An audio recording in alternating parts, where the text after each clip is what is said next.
Здравейте, Банда Подкаст! Отново сме тук, за да ви вдъхновим и да ви срещам отново с много интересни хора. Днес сме поканили една деветокласничка, която ще разкаже малко повече за себе си и за нейните планер-дневници. Коя е тя и какъв е този планер-дневник, ще ни разкаже самата Елизабет. Здравей, Елизабет! Здравейте, много ми е приятно, че съм тук и благодаря за поканата. Доколкото разбрах, ти си 9 клас. Така е, 9 клас съм. Разкажи малко повече за себе си, коя си?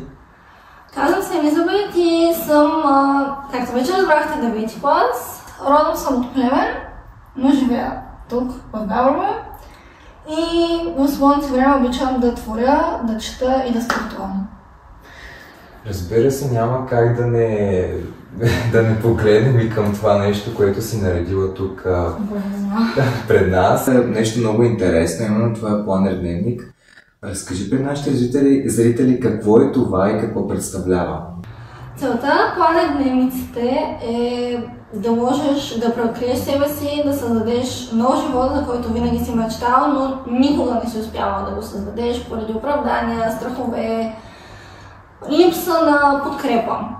И в тях има комбинация от планер, чрез който да си организираш времето, чрез който да можеш да си поставиш ясно целите, да видиш кои са ти приоритетите, да работиш по тях и да имаш по-бързи, но перманентни резултати. И едновременно да можеш мисли, които те тревожат, например, или неща, които искаш да запазиш като спомени, да ги запишеш тук. Затова е планер-дневник, защото и планираш своето ежедневие и измиваш душата си, наистина. И как една деветокласничка усеща нужда от това, че трябва да се самоорганизира своя живот и да създаде именно такъв планер? Винаги съм обичала организацията. За мен това е част от живота ми, която винаги е съществувала благодарение на родителите ми. Благодаря ви, че създадохте този навик у мен. И от много малка, може би от трети клас, аз постоянно гледах видеа как хора се организират времето, как си правят така популярните bullet journals. И много исках да ги направя, обаче не можех да ги направя. Никога не ставаха перфектни, винаги нещо ми липсваше. Винаги търсех нови планери, нови дневници и никога не намерях перфектния. И накрая реших, че нещо трябва да направя.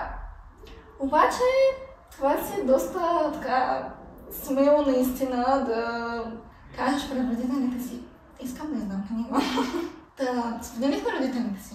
И в началото идеята им се стори много неумничава. И те вече знаеха, че аз пиша текстове, че измислям истории, че пиша една поредица. И тази поредица е част от първия планер-дневник. Казва се "Щастието да бъдеш себе си". И идеята беше това да бъде самостоятелна книга. После стана вътре част от поредицата, част от планера всъщност. И така започнах да набирам на компютър нещата, на лаптопа си. И в началото изглеждаше много демотивиращо, нещата не се получаваха, редактирани са многократно. Но след това и благодарение на огромната подкрепа на прекрасна дизайнерка Вера Петрова, с която работим, чието дело са тези корици, станаха реалност. И наистина съм безкрайно благодарна, че мечтата ми се сбъдна, защото да имам книги е една от мечтите ми. Кое е това нещо, което липсва останалите дневници, а го има в твоя дневник? Нещо, което липсва са всякакви излишни приказки. Защото аз много обичам нещата да се казват точно. И ясно човек да види какво може да направи, за да си подобри живота. Не всякакви странични неща, които ги пише, както се казва, навсякъде. Наистина, нещото, което има, че вътре е кратко, точно, конкретно и са засегнати, поне според мен и моите виждания, основните неща, които трябва да направим, за да ни се промени живота до степента, за да станем хората, които винаги сме искали. На тебе лично помага ли ти дневника в твоя личен живот? Да, изписани са. Първия вариант са изписани два. Втория е нов и в момента пиша в него. Наличен е от декември миналата година. А пък този, който виждаме в средата, те първо ще бъде пуснат. И реално то е преизданието на първа част на началото. Как нашето хоби може да се превърне в бизнес? Каква е формулата на успеха? Добър въпрос. Чрез постоянство, дисциплина и да не слушаш всеки, който ще ти каже това няма да го направиш, много си малка, за каква си се взела. Когато ми дадох началото, бях в 7 клас. Бях на 12. А кога се роди за нея като идея? За планер дневник или за поредицата? За планер. За планер, може би когато съм била на 12. На 12. Може би да. Може би. Не слушай всичките хора, които ще ти кажат, че няма да стане, защото винаги ще има някой, който да ти каже, ама ти, каква си бе? Коя са взели? Нищо няма да правиш, ти си се излагал, нали? Крутни са малко, живей си живота, ходи на дискотеки. Не се отказвай никога. Никога. И се бори до тук. Как се намират сътрудници, за да създадеш този проект? Сътрудниците са семейството.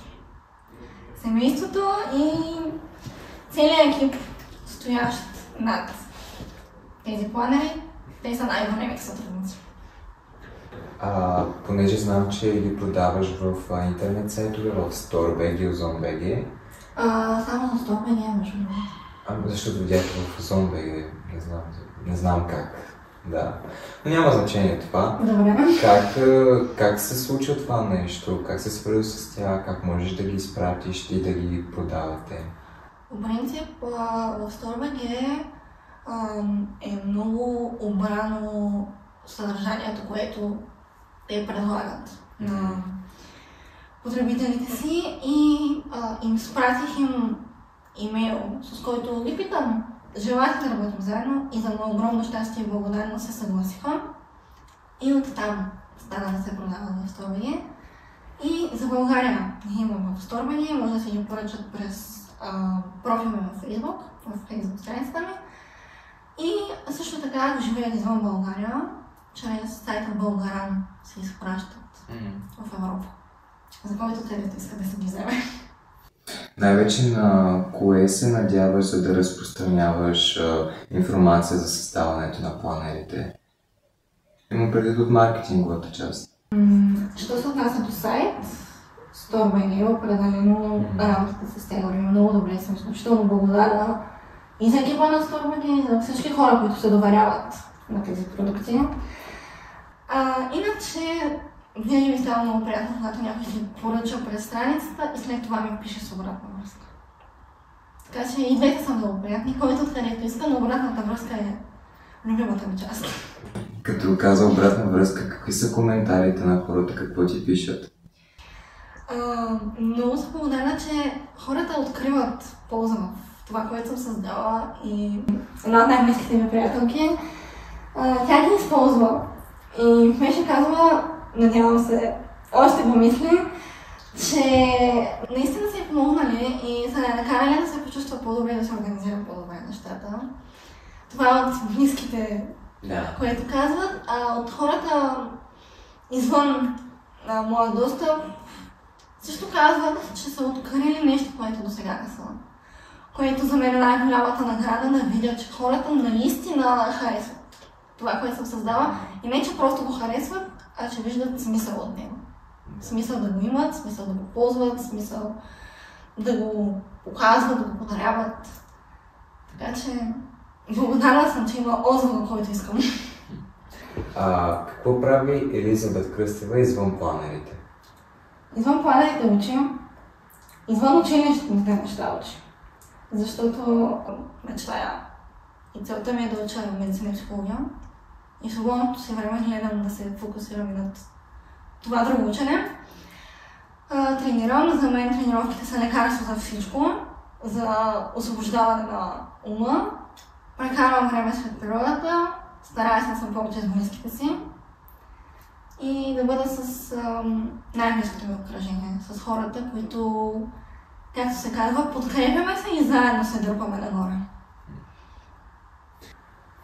Понеже доста хора в днешно време използват социалните мрежи, няма как да не засегнем и тази тема, но като че ли те някак си ни тласкат назад от близките, от приятелите, при комуникирането най-вече с тях. Определено. Какво мислиш за тази тема? Защо е важно да комуникираме повече с близките, с нашето обкръжение? Важно е да комуникираме с тях, защото се губи естествеността на разговора. И толкова Инстаграм, Фейсбук, ТикТок, който каквото ползва, е навлязъл в животите ни, че когато се видим на живо, ние нямаме какво да си кажем. Да. Самата аз постоянно пиша, правя нещо, комуникирам. Има хора, с които не можеш да се чуеш по всяко време. Хора, които работят и не може да се звъннете по всяко време. Но все пак е добре да приоритизираме повече каквото имаме да си кажем, да си го кажем на живо. Или като няма да можем да е на живо, да си звъннем на видеочат, да се гледаме. Защото докато пишеш, ти не виждаш другия човек. Може да кажеш всичко, не виждаш нито той как реагира на думите ти, да не му е приятно, не се замисляш толкова това, което си казва, как действа. И честно казано, социалните мрежи убиват комуникацията. Взаимоотношенията, приятелствата унищожават ни без да го осъзнаваме, наистина. Поглъщат нещо безценно и нещо, което ние сами реално се избираме да загубим. И е добре да сме малко повече извън тях. Какъв съвет би дал на тези хора, които се опитват да се ограничат от социалните мрежи, имат проблем с тази зависимост? Това е зависимост, през която мисля, че всеки тинейджър и не само тинейджър е преминал, защото все повече неща стават онлайн реално. И наистина онлайн нещата са по-бързо, лесно, достъпно, но на каква цена? Нещо, което бих казала е когато родителите ти се примерят най-малкото, каква държава да нямаш? След не половин час прекарай с тях, остави си телефона на другата страна. По възможност не го бутай, нити така. Питай как е минал деня, разкажете си нещо. Няма нужда постоянно да сме с телефона. Или пък. Може да сваляме таймери, но нека не се лъжим. Опцията с още 15 минути отслужи за днес е повече използвана отколкото самия таймер. Така че, може би, лека по лека да се опитват някакъв метод да се направят. Примерно, някакви аларми. Да речем, ще обядат. Много хора докато ядат гледат нещо. Може просто слагаш си таймер, примерно да те обядаш в 3. Слагаш си таймер и за 30 минути докато ядеш, не си буташ телефона. Или в останалата стая. Докато си с приятели, прибери телефона в чантата, пусни си звука, ако някой ти звънне, ще разбереш със сигурност. Няма да пропуснеш това. Ако го пропуснеш, ще се звъниш. Просто имаме право на избор дали да си прекараме живота пред екрана или пак да ползваме екрана, обаче да излечем ползите, а пък комуникацията да е в реалния свет. Разговор ни е насочен именно към личностното развитие и как да го придобием този успех, но не напълно. И сега ме сеща за закона на привличането, който именно се уповава на това манифестиране. Би ли разказала малко повече какво мислиш за него? Ти самата манифестираш ли и дневника, дали е свързан с него? Дневника е манифестиран повече от всичко друго. Много подкрепям манифестацията. И така да се седнеш и да си представиш пътя, през който трябва да преминеш, за да постигнеш това, което искаш. Примерно, сега седиш пътуваш в автобуса. И нищо не ти пречи да се замислиш, добре, сега аз искам да направя това и това. И да си представиш, обава се, какво наистина мога да направя, за да стигна до крайната цел. И всеки от нас може 5 минути да отделя за тази манифестация. 5 минути, в които да седне и да си представи наистина това, което иска. Да си го запиша на един лист, Да прави план за действие и да почне. Защото манифестацията добре, обаче трябва да действия. Иначе манифестирането и представянето на как се постигаш целите и реалността, в която можеш да живееш, ако се постигнеш целите, е много приятно.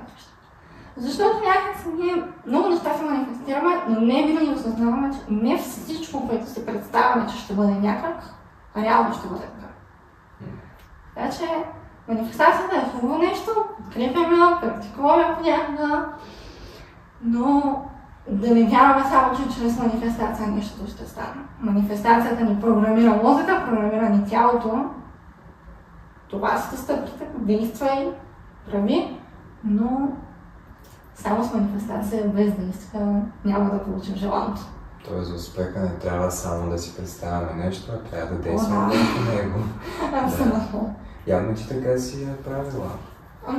Много време отмиха, но като си видиш готовия продукт на манифестацията е приятно усещане.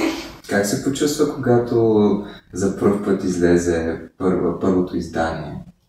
Когато го получих при себе си или когато вече се продаваш? Когато го видя. Това беше уникална емоция и тя е записана.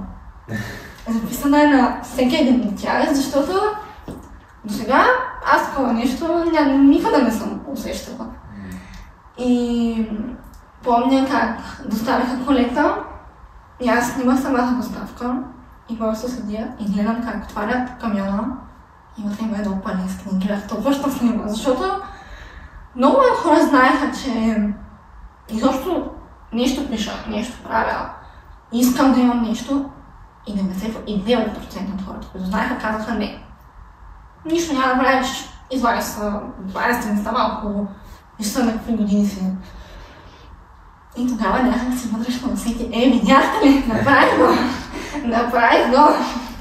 Така че, огромно щастие и за всяка следваща част от самия процес, когато го усещаш, особено когато е за първи път. Емоцията е огромна. И дори въпреки, че вече, примерно, познато ми е това да чакаш, да тръпнеш в очакване да си видиш корицата, защото казваш на дизайнера какво искаш, обаче дали той е в твоята глава, дали тя е разбрал, нямаш гаранция. И да видиш, че даже е по-добре от това, което си представя, е нещо страхотно. Дизайнерката ми много не мога за нея, страхотна жена. Какво мислиш за днешните младежи? Добре. Хубав въпрос. Рязък въпрос. Днешните младежи, да кажа, че всички са еднакви, е огромна грешка, защото всеки човек е уникален наистина и дори да се опитват да се отнъквят, пак са уникални. Въпреки, че подражават на една мода, ходят на едни и същи места, вярват, че сега, докато си в тези тинейджърски години, трябва да правиш това и това. Но реално, хора с огромен потенциал сме. Просто мисля, че много хора смазват потенциала и много хора се отказват, защото им казват, няма да направиш. Прекаляваш вече. За кой се взи ти да направиш това? Да не си си кой. Имаме огромен потенциал, имаме изключително много възможности, не е нужно, например, да си писал преди това, за да почнеш да пишеш. Не е нужно да си танцувал, за да почнеш да танцуваш, да станеш много добър. Всичко се зависи от тебе. Така че хора с много голям потенциал, с много големи възможности, реално сме изключително, поне по това, което наблюдавам от хората, изключително чувствително поколение сме, но не го признаваме. Много чувствително поколение сме. Много неща ни засягат много дълбоко, но отказваме да го признаем. Пред себе си. Пред себе си, пред другите още повече. Оплакването и признаването са две различни неща. Да. Може би им липсва смелост или какво? Страх ги е. И го казвам, защото ми е много добре познато. Страх ги е първо да не бъдат приети за някакви личности. В буквален смисъл. Второ ги е страх от това, всъщност, че наистина, може би хората, това, което говорят за тях, ще са прави, че това е истина. И поне по това, което аз забелязвам, някакси твърде много хората слушат кой какво им приказва. Градивната критика е едно, но опитите за саботаж, защото някой вижда, че си повече и че ти мислиш нестандартно реално, са две различни неща, наистина. Трябва да, може би, повече да се осмеляваме, да се проваляме, защото иначе няма да стане. А понеже ти си една от така различните, как ти намери тази смелост и избяга от този страх? Този страх съществуваше много дълго време. Много дълго време. Смелостта, може би в един момент самия ми... Както се казва, всичко ти е в главата. Всичко е в главата. Абсолютно всичко. И може би в един момент мозъкът ми каза: чай сега, спри и почти нещо да правиш, не само да искаш нещо си да стане. Yeah. И почнах тайничко да си пиша, да си правя на вечерно време, на 10 часа на лаптопа. Никой не знаеше какво правя. Абсолютно никой, докато в един момент ми казах на родителите си: аз тук съм написала нищо, искате ли да го видите? И те подкрепиха, казаха: дай да ни... Какво си написала, нали? Дай да видя какво ти е главата, защото реално това, което един човек създава, особено когато, примерно, роман или... В случая това са планер дневници, това не е точно да можеш да разбереш мисълта ми в главата ми точно каква е, но пак реално това е ежедневно.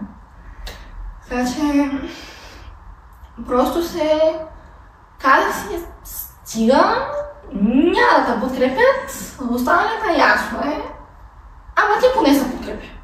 И може би това ми помогна да лека по лека да изляза от този страх. Просто някак си писам и да се опитвам да бъда като някой, за да получа евентуална подкрепа. Която дори да се опитваш да бъдеш като някой, ако тези хора са решени, че няма да те харесат, каквото и да направиш, няма да има резултат. Пак няма да те харесат, въобще да станеш ничем копия. Определено. Сега явно си много щастлива, щом си взела това решение.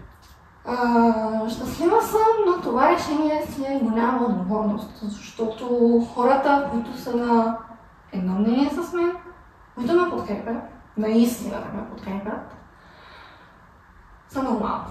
И те са точно това, както казах по-рано, тясното обкръжение. Обкръжението е много сфери на всеки един човек и реално всеки човек си има хора, които са най-близки, които най-много допускат, с които може да говори за всичко, и хора, които са определени теми да стигат до тях. Така че обкръжението е, както във втория план засегнах, наистина е много важно. В среда, която хората сами по себе си не са естествени, не се подкрепят, освен ако не поредното нещо, с което да сме против родителите си, поредното нещо, за което да направим някаква простотия. Наистина важно е обкръжението ни, защото колкото и да го отричаме, то ни създава. Как да го избираме правилно в днешно време? Не е ли трудно? О, да, това е може би по-голямо предизвикателство, отколкото да се изправиш през страховете си. Защото влизаш в една стая, виждаш хора, които не познаваш. И да, има неща, които хората ги издават какви са. Чисто поведение на ръце, поглед, стойка, много неща. Психология, това е наистина абсолютна психология, чиста психология. Езика на тялото. Езика на тялото, да, който е неоспорим. Каквото и да правиш, този език те издава. Но в течение на времето ти лека по лека познаваш хората и поне според мен да допускаш всички до себе си, до проблемите си, до това, което е вътре в теб, което е главата ти, до целите ти е много голяма грешка, защото не знаеш какво ти мисли. Докато, както се казва, да излезеш една това са от някой, не може да кажеш, че го познаваш. И поне според мен да се откриеш изцяло пред някой. Например, някой колега, който познаваш от днес или от месец, не е печелиш вариант. Просто виждаш и кой как те кара да се чувстваш. Кой каква подкрепа оказва и дали тя е искрена, защото винаги си мисли. Кой ти да се опитва да казва, цавай, можеш. Обаче, в момента, който погледът се извърне, ти с периферното си зрение виждаш как той просто едва те гледа. Нещата са ясно, просто личи си, когато един човек е искрен, защото той малко или много е прозрачен. Гледаш го и няма преграда пред това, когато той наистина ти желае нещо. То се вижда. Абсолютна прозрачност в това нещо и то се усеща. Особено е да се обясни, но наистина се усеща. Усеща се подкрепата, усеща се и омразата. Не могат да бъдат забъркани. Си ги усещала и двете неща. Усещала съм ги двете неща. Може би това ти е помогнало да се стещиш на кръка, да се го определиш. Да. И да спра да смятам, че когато имам огромно упражнение, огромна компания, значи всичко е супер. Трябва 3-4 човека за наистина подкрепящо упражнение, наистина упражнение, което ще ти помогне да постигнеш това, което искаш. Никой не казва ти хора да ти свършат работата, но подкрепата им и реално техния принос. И реално е най-важното. Подкрепата им, честността им и уважението им. Бях чул в Инстаграм, че успеха е най-съвършен, когато е тих. Един вид, когато създаваш нещо, не трябва да го казваш на някой друг, а сам да се го правиш и да не го споделяш. Абсолютно. Или ако го споделиш, да е на хора, за които знаеш, че все едно нищо не са чули. Те знаят, но все едно нищо не знаят. Да. Почнеш ли да издаваш някакви наистина много големи планове, шансът да не стане е голям, защото всеки от тези хора, които се дразни, че те не са се осмелили да се изправят срещу себе си, той ще се опита да те стъпче и да те направи още по-ниско по себе си, защото той не може да приеме, че ти ще постигнеш това, което той иска, обаче пред страх, или че ти ще станеш това, което той мечтае от години, но пак го е страх. Така че на кой какво се казва относно бъдещите планове е много важно, наистина. Щастието и успеха обичат тишината. Без излишна показност, без излишно трапене. Аз съм направила това, аз съм такава, аз съм такава. Няма нужда да се обясняваш какъв си ти ничи. Поведението ти ничи, отношението ти. Какво ти доказваш, ако отношението ти не отговаря на действията, думите изчезват във въздуха. Стават част с него и няма стойност. Говорим си за личностно развитие, обаче как гледам, че тенденцията е да се поправяме външно. Имам предвид силикон, хиалурон, ето тези интервенции, на които всеки се подлага. Какво мислиш за тази тема? Важна ли е? Защо пък повечето хора прибягат към това нещо? Темата е много важна и е много важно да обикнем това, което сме, защото поне според мен много хора се подлагат на различни пластични операции или някакви корекции си правят, които са абсолютно ненужни. Много жени го правят това. Красива си, стойностна си, имаш страхотен потенциал, изглеждаш божествено и отиваш и правиш нещо абсолютно от комплекс. Защото някаква известна нещо се вижда някак си, тя е всички се кланят, всички я благотворят и може би евентуално, ако аз направя това нещо и мене ще ме харесат, ама ти просто ставаш част от масата. Няма идентичността ти. Няма начин, по който ти си бил създаден. Тебе Бог те е създал както си е решил. Кой си ти, че да си правиш някакви своя воля, да си променяш лицето, да си... Наистина има хора, които от мания да бъдат някои, които те не са, стават като за начало външно нещо абсолютно различно, променят се външно, обаче вътрешно са същи. Седи и гледа се по огледалото.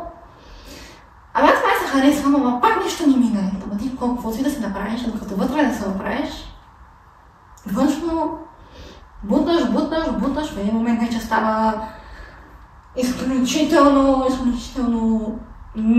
нито естествено, нито красиво, нито практично и натурално. Примери с много известни личности има, които са се съсипани от всякакви пластични интервенции. Не е нужно. Сега, ако здравословно нещо ти се налага, защото това възпрепятства някакви нормални процеси на тялото, това е едно. Но да отида да си, примерно, дигна скулите или да си дълбя лицето, да си направя, да си махна ребра, да ми е по-слаба талията, за какво ми е това? Това махаш си ребрата, слагаш си силикон, правиш си устни и после какво? Айде, това си седи в тебе. Как хората приемат с чуждото тяло да се обясни с тези неща, не го разбирам. Правиш си всички тия работи и не изглеждаш никога както се изглежда преди. Тези работи си остават малко от тебе. Трябва да се подновяват. Не е нужно. Нямаме нужда да бъдем като някой, за да можем евентуално да усетим одобрението, което желаем. Можем да бъдем одобрени и ще бъдем от правилните хора. Другите, каквото и да правиш, както казах преди това, колкото и да подражаваш на някой, да правиш дадени тенденции, да се обличаш по някакъв начин, марки, стил, мода, не. Ти вътрешно не се харесваш. Или добре да приемам, външно те приемам, обаче ти вътрешно като да се харесваш по-добре. Как си лягаш, живееш със себе си и не се харесваш. И аз казах, един омагиосен крак. На дневника ти пише и твори живота си. Да. Може би посланието ти е да не творим тялото си, защото вече се творено, а ние вече се творим вътрешно себе си, защото ние вътре сами се развиваме. Абсолютно. А пък външно вече ние сме готови. Външно ние сме готови, външно ние сме перфектни с всякакви несъвършенства по лицето. Ние сме много красиви. Ние сме перфектни. Това не означава да се занемариш и да не полагаш грижи за здравето си, защото кожата ти е отражение на здравето ти, ако говорим чисто от медицинска и хигиенична гледна точка. Кожата ти издава колко ти е здраво тялото вътре. Но това, че си сложа фонитен, че ще си направя нещо си на лицето, аз не помагам на проблема да се оправи, той продължава да си там. И още повече влошавам нещата, така че... Да, определено, посланието беше точно такова. Ние сме сътворени външно, само трябва да се грижим да сме здрави и всичко да ни е наред, нали? От здравословна гледна точка, обаче вътрешно няма кой да ни изгради, трябва да си положим усилията, да си извадим уроците и ние да се изградим. Ние да изградим стартата вътре. Имаш ли някоя известна личност, на която се възхищаваш, която е мотивирала в един или по друг начин? Имам, да, но за българска не говорим. Няма значение. За българска бих казала Изабел. Много харесвам Изабел Овчарова. Определено от малка, може би 8, 9. И станах много голяма фенка, попаднах на нейно видео случайно и от тогава много я харесвам, наистина, много харесвам. Тя е такъв пример за такъв човек. Разказвала е в първата си книга, че не я харесват, обиждат я, подиграват я, минала е през хекс неща, обаче ако не е минала през тези неща, няма да стане това, което е сега. И в видеята и точно това може да се забележи. И точно това тя е казала, сега криво ми е, след една година няма да помня за това ми е било криво. И ядосвам се за нещо, цялата ми енергия заминава. След една година по това време дори няма да помня, че някога ме е било яд за това. За българска Изабел. За българска определена Изабел. Много неща можем да научим от нея. Снимките в Инстаграм са страхотни, обаче в видеята, в книгите, в подкаста е уроците от нея, които можем да вземем. Така че препоръчваме, наистина прекрасна личност е. Радвам се. Какви са плановете на Елизабет Кръстева? Бъдещите такива? Плана е да излезе трета част на поредицата. Що се отнася до книги, и в момента се създава роман, но за него искам да мина повече време, за да се усъвършенства. Но що се отнася до личен план, като за начало да завърша гимназията, в която съм в момента, и след това да продължа с медицина и психология в университета. Някакъв съвет, нещо, което да отправиш към младежите на Габрово и не само по целия свят, всички, които ни гледат? Съвет в каква сфера? В житейска такава.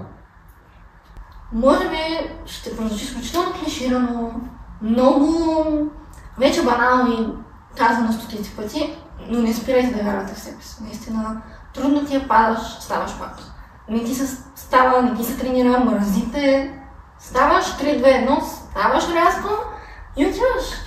И наистина, когато изпълниш това, което си отказва, за което си намира оправдания, се чувстваш толкова удовлетворен. Изпитваш щастие, което не можеш да имаш иначе. Особено щастие. Различен тип щастие.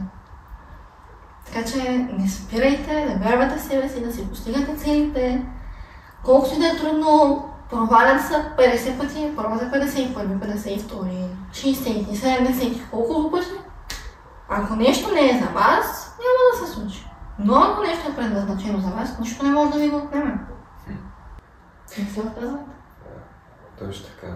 Благодаря ти, Елизабет, за мен беше изключително вдъхновяващо и също удоволствие да бъде днес с нас и се надявам отново да се срещаме.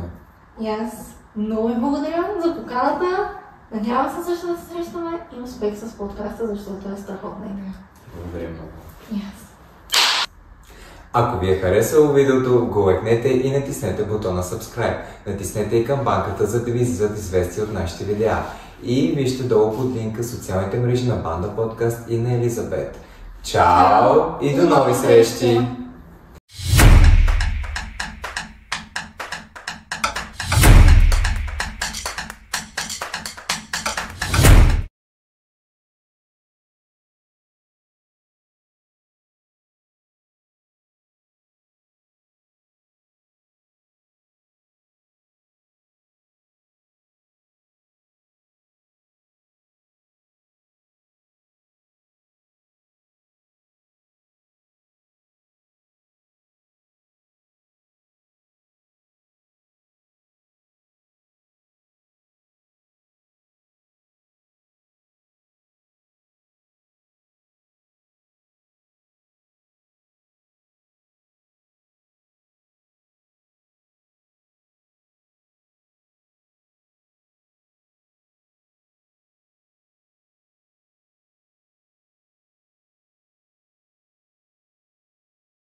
Не се отказват?